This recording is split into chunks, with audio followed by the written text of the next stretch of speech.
Exactly 1 year ago, I left the company that I worked for, Volkswagen of America, after working for them for 17 years. And I have been living the last year as a retired person, hence the channel name 35 and Retired. Now, I got a bunch of other videos about what that means. What does retirement look like? What do the finances look like? But as a quick summary or reminder, if you've not heard those things, that's fine. Basically, um, there's a financial philosophy called um, financially independent, retire early, and we were pursuing that, my wife and I, and for some faith-based reasons, basically we're followers of Jesus Christ, and for some faith and religious related reasons, we um, retired before we had all of the money saved that we needed to. So we only had about $420,000 saved, no debt, and $2,000 a month in expenses. So we have this 15 to 20-year window where we don't need to work, and we still have enough to live on. And we took this step out in faith. And I've talked a little bit about that in some other videos, so I won't go into it all. But this video is basically about what this year has been like. What is it like to be a 35-year-old with a wife and 3 children and not work every day, and talk to people about being retired, and just what have I learned and what do I miss. And so some of the things I'm going to say are related to my faith in Jesus Christ. Some of the things I'm going to say are related to finance. Some of them are culture. Some of them are friendships. Some of them are family. So I don't have notes. I'm just going to kind of wing it. And so if any of that's interesting to you, great, stick around. If not, skip the stuff you're not interested in. So, and I don't know that I'm going to be able to do it in order of importance or significance. So I'll just try and highlight the ones that are trivial versus really important. So yeah, so I've been retired for a year. I spent the first 8 weeks of that retirement with my family out west in national parks. We spent 55 nights in a tent. And I thought that when I got back from that trip, I was going to start working like 40 hours a week over at a ministry in Cleveland, Tennessee that helps women who are trying to get out of the prostitution ring or have a baby and have nowhere to go. It's like a women's shelter. And I'm not going to get into the details as to why that didn't pan out and how that all happened. But basically, that whole plan did not pan out. I never went over there and started working 40-hour weeks. We have supported that ministry and done some things with them, but not to the extent that we thought we did. And so, in a somewhat awkward, weird way, we found ourselves with not as much to do as we thought. Um, so the first thing that I've learned is that things did not go according to plan. Um, so that was a pretty significant one for me, and for those of you who are watching this and know me personally, you know more about that. But anyway, the second thing is financial related. Is I thought that after I had zero income coming in, I would be like an absolute Scrooge, and I would watch every penny and nickel and just be terrified of spending money, and just be eating ramen noodles all the time, kind of thing. And nothing has been further from the truth. For some context, my wife and I have lived on an Microsoft Excel based budget for all 15 years of our marriage. We've basically tracked every dollar we've ever spent. And that may sound tedious, but once you're in the rhythm, it takes like 10 minutes a week. And so to go from that real sort of penny pinching, watching, being resourceful, being frugal, to not worrying about it was really unexpected. But I think there's actually a very rational and logical explanation as to why that happened. And so it goes something like this. Um, when it comes to finances, most people's financial goals are essentially to not run out of money and to not put yourself in a position where you will run out of money. And so, what we hope to do is sort of live our lives and always have money in the bank account until we die.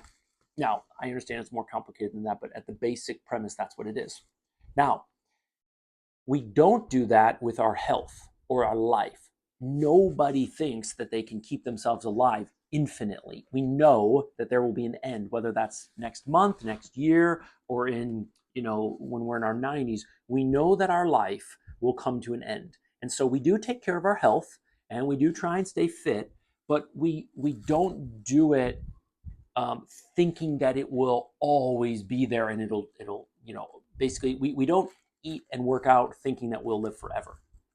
And because we know that we will die, what that means is when a friend wants to go do something adventurous but dangerous, we consider it because we know that life will come to an end. Life is short. And so we don't let the sort of cautiousness of always preserving your life forever and ever keep us from having fun.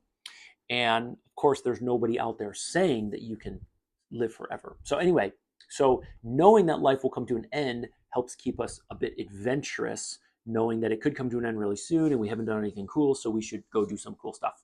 In the same way, right now I'm in a financial position where my money will run out. It may run out in 15 years, maybe 20 years, but the trajectory, right, aside from, let's say, an inheritance or something like that, the trajectory is that it'll run out.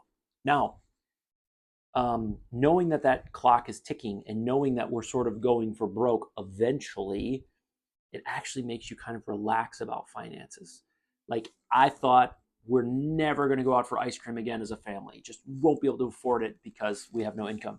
In fact, we probably go out for ice cream more often because it's like, my kids are going to be grown, they're going to be gone, they're not going to want to hang out with me like they do now. Like, man, I'll spend $8 on ice cream, and yeah, maybe I have to go back to work 15 minutes earlier because I bought that ice cream, or cumulatively, 6 months earlier than expected, but like, that would be worth it because in 15 years my kids are going to be grown and gone, and it won't be so much of a heartache to go back to work then once they're not around. So financially, I was totally surprised that I didn't have that. So a couple other things in the financial sector. I started this YouTube channel.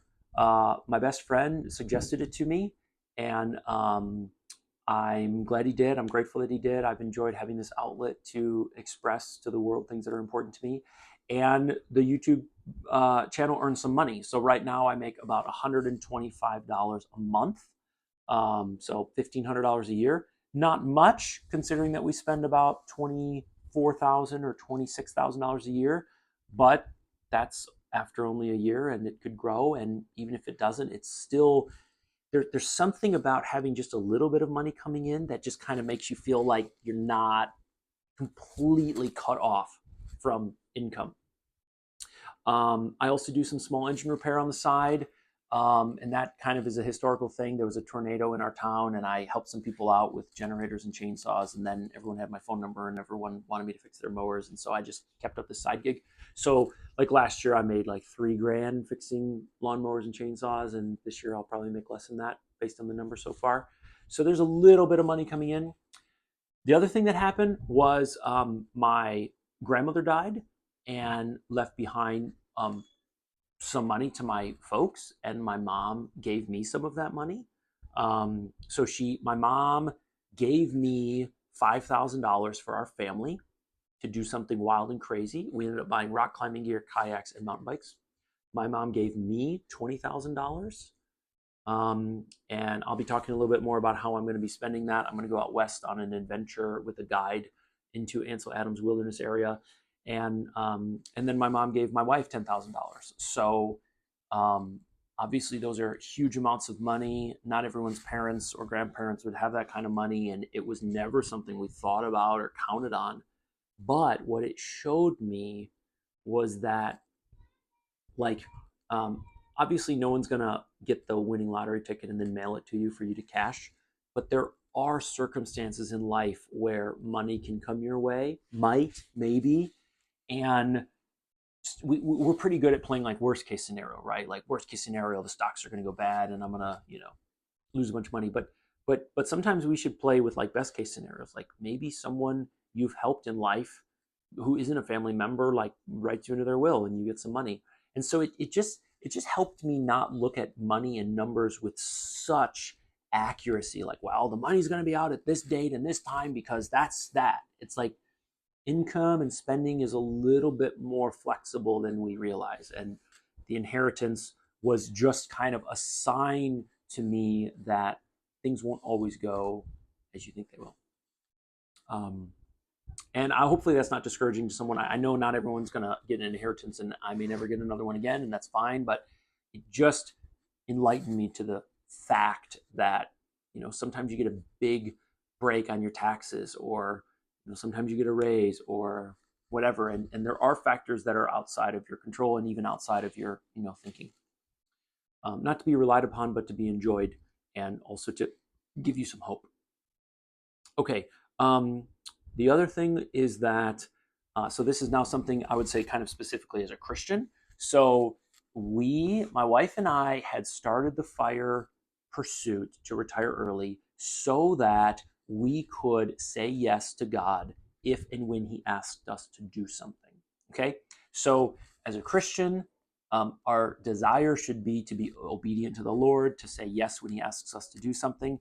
But there are things we can do now before He asks to prepare ourselves for when He asks. So, simple example, if someone calls and really needs your help on a Thursday and you have to work a 40-hour week, then you almost have no choice but to say, sorry, no, I can't help. Aside from lying and taking a sick day or something like that. And so we thought about, okay, well, if the Lord were to ask us to go to another country as a missionary, or to go back to school and get a theological degree to start a church, what could we do now that would put us in a position where we could say okay, yes. And it was to get out of debt. That's we worked on a long time ago. And it was to save a lot of money that we've been working on a long time. And then it was to clear our schedules. And when I left Volkswagen, that's basically what we did. We cleared our schedule. And I thought that we were going to fill that schedule up with 40 hours a week over at this ministry. That didn't happen. That's sort of another story. But many new requests and opportunities started coming our way. And I believe that was a God thing. You can call it destiny or circumstance, whatever you want. I'm just claiming that was God's leading in my life.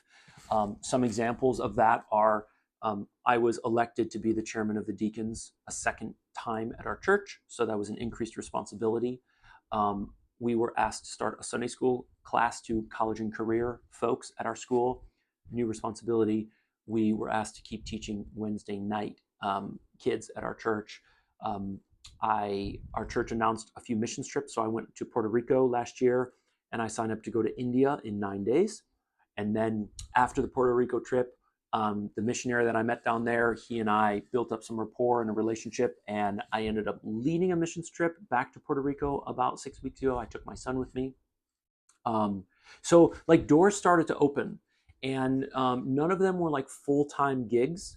We kind of joke that there's we have a bunch of part-time jobs, but as a Christian, and to other Christians who are listening, I would say that if you're wanting to be obedient to what God has for you, and He hasn't told you right now or yet what that is, then I think our job is to put ourselves in a position so that it will be easy to say yes to Him when He asks.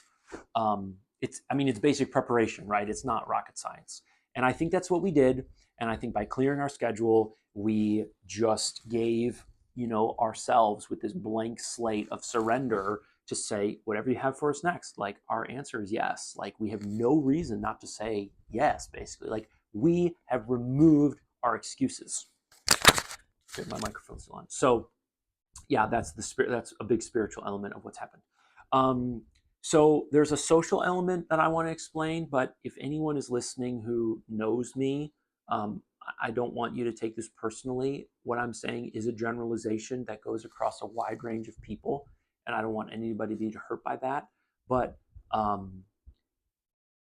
doing this has really hurt my social life, my friendships, my acquaintances, my relationships around town. I have told people recently I've never felt closer to the Lord, and I've never felt further from mankind. And so I would say one thing I've experienced in this last year that I didn't really think about. If I had, I probably would have expected it, but it's very lonely. And there's that joke, it's lonely at the top. I'm not trying to be pretentious, but when you do something that most people don't do, you find yourself in a small circle. And when we paid off our house when I was 30, people cheered. My parents cheered and my sister cheered, and it was awesome. They were go James, that's awesome, and there are people who have cheered for me through this and are still cheering. And if you're watching, then I don't think I'm painting with a broad brush, but most people I talk to like don't understand. Like, what do you mean you retired? What does that even mean? How do you retire? Did you win the lottery or what did you do? Entrepreneur? And it's like, no, I was an engineer. I just lived way below my means. And I know that not everyone can do this. That's another thing. Everybody says like, oh, well, not everyone can do that. It's like, well, yeah, you went to college and studied chemistry. Not everyone can do that. Like, why is the defense for someone doing a rare thing like, well, not everyone can do that? There have definitely been people where it's clear to me that they've been jealous. And of course, it's logical to be jealous. Lots of people want to retire. And then there have been people who have acted in a way where I'm not quite sure what's behind it. And I've guessed it's been jealousy. I feel like people aren't really sure if they should cheer what I'm doing or if they should boo. As an example, someone I know has basically said, like, well, God designed work for mankind. Adam was supposed to work in the garden. So, like, you should be working. So I have found it very difficult to express to people in a short period of time, like, what's going on in my life. And I've learned that, I used to tell people I'm an engineer, and people would be like, oh, okay. And some of the people who said, oh, okay, they had no idea what it was like to be an engineer. They don't know calculus. They don't know physics. They don't know, like, they have no clue, no understanding of what it means to be an engineer. But they'd heard the word. They'd met other people who were engineers. They had a general idea of, like, oh, engineers work with, machinery and cars. And so when people said, like, oh, what do you do? And you said, you're an engineer. Oh, okay, that's great. And they move on. Well, it's hard to explain to people what I'm doing. If I say I'm retired, it's like, what? How? Then they find out I only have $400,000 saved. It's like, well, that's not really retirement. If I say I resigned, that doesn't really encapsulate what's happened. I've told people, like, I'm temporarily retired. And it was easy in the beginning because I basically said, I'm leaving Volkswagen. I'm going to work at a women's shelter. And everyone was like, yeah, that's awesome. Fantastic. Now that didn't pan out, people are like, what do you do all day? And why do kids need two parents at home all the time? And so what I have started to do, and it's taken like a year to figure out, is when people say, like, oh, what do you do? I'm a full-time dad, or I'm a stay-at-home dad. And sometimes that's enough for them. In other cases, they're like, oh, well, then what does your wife do? It's like, oh, well, she's a stay-at-home mom. It's like, oh, wait, how does that work? And then, to be honest, like, if they're Christians, then a big part of my story includes God's leading.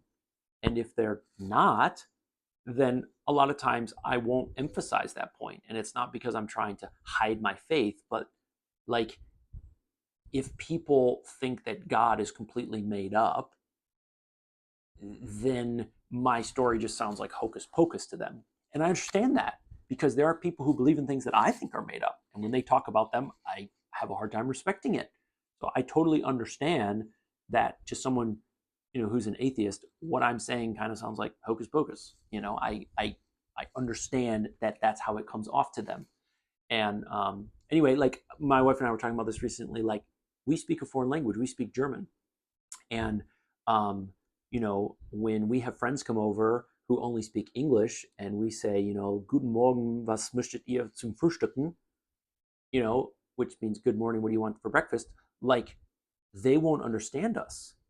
And them not understanding us doesn't change the validity of the German language or the validity of our German skills.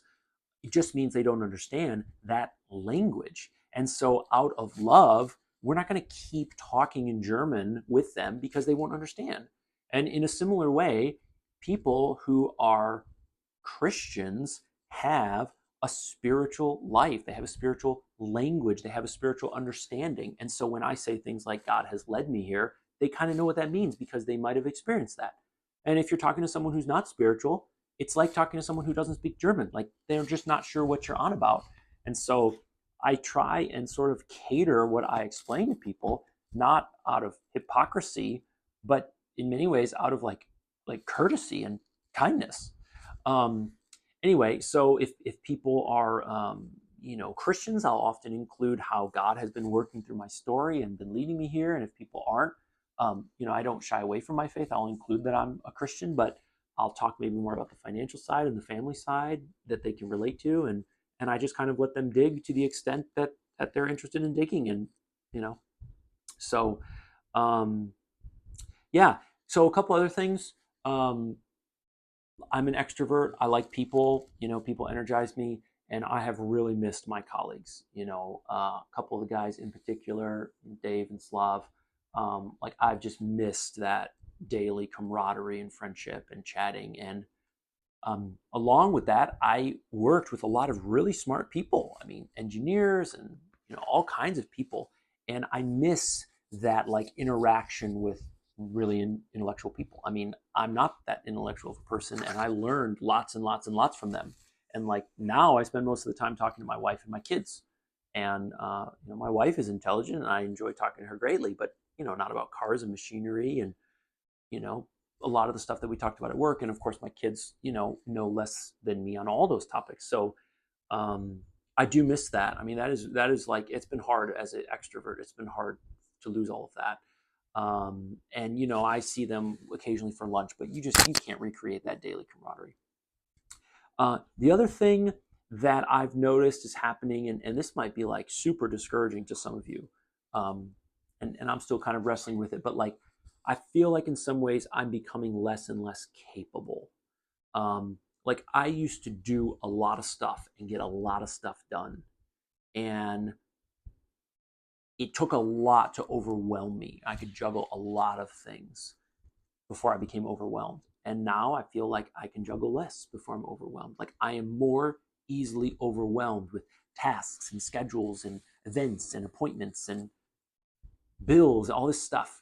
And I was telling my sister who runs a small business in Michigan, like I feel kind of pitiful. Like she's running, a business with 5 employees, and I'm like running like a household. And the things, she'll call me with like, man, you won't believe what happened today, and it's like this big crazy thing. And then I'll be like, yeah, you won't believe what happened today. Like the dishwasher broke, and it's like, wow, James, like that was your big thing this week. Like not a very big thing. So I do kind of feel like I'm becoming less useful and less capable in the classic sense of the world, right? But kind of the caveat to that is I feel like I'm becoming much more useful in other ways. And I'll just give an example. Like, you know, there are some people in my life who I try and who have asked me to mentor them. They've asked me to pour into their lives in a meaningful way. And like when they write me and say like, "Hey, I'm having a really rough day. Like, you want to go get a cup of coffee?" I can say yes, and I don't ever have to say to that person like, "Hey, I got to get going to work or something." Like, I'm just totally free to stay and have coffee for 6 hours. And so like I may not be as good at managing, appointments and meetings and taking notes and stuff at Volkswagen, but like I'm becoming better at like other things that the world also needs, I think. Not being in a rush, not being distracted, being able, I'm a deacon at our church. We care for some 95-year-olds, my wife and I, and like they'll call and they'll say like, "Hey, I have this small problem, like a light bulb went out. Any chance you could come?" And it's like, "Yeah, you know what? I can come right now because my schedule's cleared."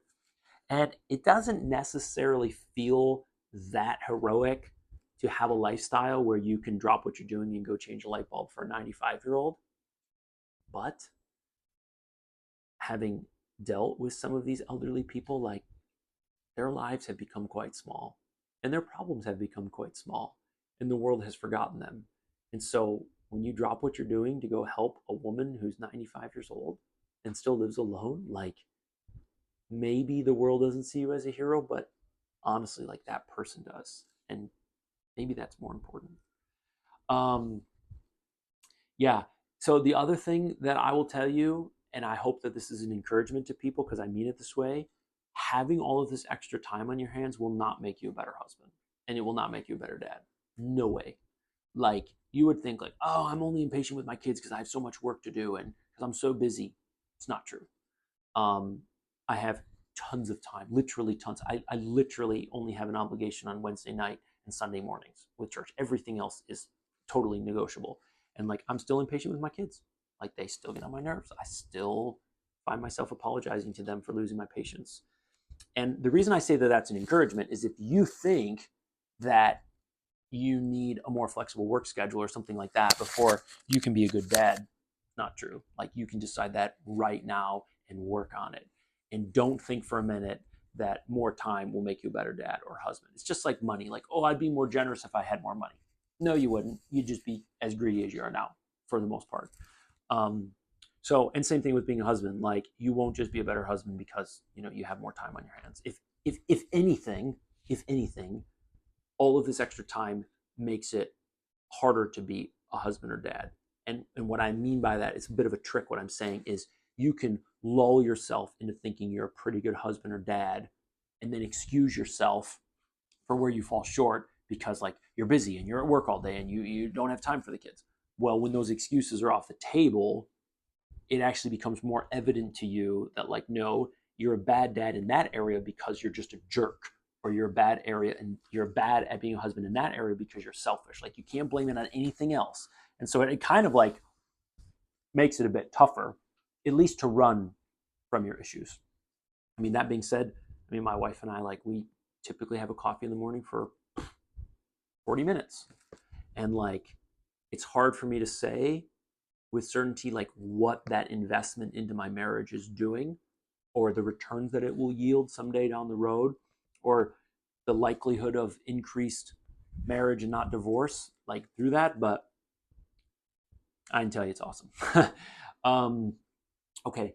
Um, so one thing I want to say, and I probably should have said this in the beginning because I'm 27 minutes in, but like, it was worth it. I'm glad I did it. I don't have regrets. This freedom that I'm tasting and experiencing makes what I used to have feel like slavery. And so, if you've made it 27 minutes in and you're wondering if this is worth pursuing, like, I would say absolutely. I don't flatter, I don't exaggerate, I don't like all the positivity crap in our culture. Like, I'm not going to tell you it's perfect. I'm not going to tell you that all this extra time won't show you how maybe you're lazier than you thought, or maybe you're not as productive as you thought, or maybe you're not as great of a guy or dad or a husband as you think you are. Like, yeah, there's still issues. You're still a human. You're still on earth. Like, it's not Jubilee, but it's totally worth it. Totally worth it. And my children are 7, 9, and 11. I'm going to be capable of being retired until they're grown and more or less out of the nest. And I mean, spending 8 weeks on the road with your kids, 55 nights in a tent, like, I just can't even begin to tell you like the intimacy that you gain with your children, the closeness, the camaraderie, the friendship, the fellowship, all of that. I mean, it's just like so close. Um, and it's absolutely worth it. A couple other kind of more trivial things, like, with all this extra time, I've picked up a bunch of new hobbies and tried a bunch of new things. Like, we bought kayaks, we bought mountain bikes, we started rock climbing, I bought a guitar, I learned how to sew, I sewed this hammock, I backpack more. I took several months to learn some Spanish, good enough to get by a little bit in Puerto Rico. I mean, nothing like my German, but I mean, we've just said yes to new things. Like, yeah, let's try that. Let's give that. We have the time for that. We have some money for that. Like, let's go for it. And so, I'm 35. That's not exactly that's almost midlife crisis time, but like, a lot of people do that at midlife crisis. They go and do something crazy. And hey, kiddos, can you be a little quieter, please? Hey, kids, can you be a little quieter, please? Thank you. Um, and so, just all of this extra time that most people don't have and get to enjoy, like, it has been this breeding ground for like newness, new recipes, new cooking, new baking, new hobbies, new lots of stuff. And so, obviously, I mean, I could have just, laid in bed and watched Netflix, but it's just been really wonderful in those regards as well. So, um, yeah, I think that's kind of everything that I really wanted to get out and say. Um, so if you have questions below, feel free to write them if you've made it all 29 minutes. Um, and I think I think maybe I think maybe what I would want to leave you with, if you're still watching, is like, Michelle and I have been saying this phrase a lot, like, whatever you do, do it on purpose. Like, don't accidentally find yourself floating down that stream. Like, if you want to go down that stream, go down that stream. That's fine. But if not, swim up out of the current and get into another stream. Like, and so what I mean by that is like to think at the most basic level about what you're doing. Like retirement. Why does everyone retire at 65? Why not 70? Why not 55? Like, who came up with 65? Like, where did that even come from? Okay, that's in the United States. Okay, the United States is 5% of the world's population. What's the rest of the world doing? Are they retiring at all? Are they retiring earlier? Do they work 20-hour weeks so that retirement is not even a lofty goal? You just work until you die. Like think about what it is we're doing, like at a just fundamental level. Why is it we treat people who don't own a house as second class? Because what's so bad about renting? You know, what do they do in India? What do they do in China? What do they do in Brazil? What do they do in Germany, Sweden? Like, look around and like just ask these questions. Like, does it really make sense that we do things the way we do? And you know, you may look at those things soberly and straight on, and you may say, yeah, it makes sense that I do it this way. But like, do it because it makes sense in general, and do it because it makes sense for you. Don't just do it because that's what everyone's doing. Like, that's what we're finding. It's like everyone's doing it this way because everyone's doing it this way, you know. And as homeschoolers and as retired, like, we go and do things on Monday morning when like places aren't crowded and prices are low, and you know, like, but everyone does it on Saturday morning. Like, why? Because that's the day that everyone has off. Why? Because we have the 5-week work schedule, 5-day work week. Why? Because we have the 40 hours. Why? Like, Germany has a 35-hour work week. Like, have you really ended up on the path that you want to be on, or that you wanted to be on? Or have you like just compromised and like fallen in to the stream that's like taking everybody the same place, the same way? And when you start asking those kinds of questions about the food you eat, the money you spend, the money you save, the money you make, the house you have, the clothes you wear, and we're like, we started buying clothes from the Salvation Army for dollars instead of hundreds. And it's just like, why do we get so upset about like cellophane? Like, why is it that when something's wrapped in cellophane, it feels like it's a gift, but if it's already open, it feels like second class? It's like, you know, buying stuff open box, whatever. Anyway, I'm drifting a little bit. Sorry for that. But anyway, I just like become a philosopher, ask the most basic questions that you can about life, about the way you live your life.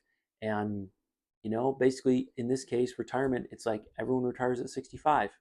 Why? Why not retire earlier? Why not retire earlier with a less lavish lifestyle? You know, buy the used cars. You know, don't buy the new cars. Um, you know, buy the old house. Don't buy the new house. All these things that enable you to live. You know, we basically spend $2,000 a month for a family of 5, and $750 of that is on groceries. And we live in the South, and taxes are low, and insurances are low, and that may not be possible for you, and that's fine. But like, do you like? Here's what you'll probably find, right? Most people listening, here's what you're probably going to find. You basically spend what you make, right? That's what you do. You basically spend what you make. If you made more, you'd spend more. If you made less, you'd spend less. It's like magic, okay? So like, what if you made more but you spent less? All of a sudden you'd have this surplus. All of a sudden you could do something really cool that everyone else on earth doesn't get to do. Like, all you have to do is shift a couple parameters, and within some time, like, all these opportunities open up for you if you're just willing to zig where society zags and zag where they zig. Like, it's actually not that complicated. It's not rocket science. It's just thinking outside the box and not being ashamed to do so when others basically think you're weird, like people do of us. Anyway, I think that's it. Thank you for listening. If you didn't like it, give it a thumbs down, and don't watch any more of my videos. I can't believe you made it 34 minutes.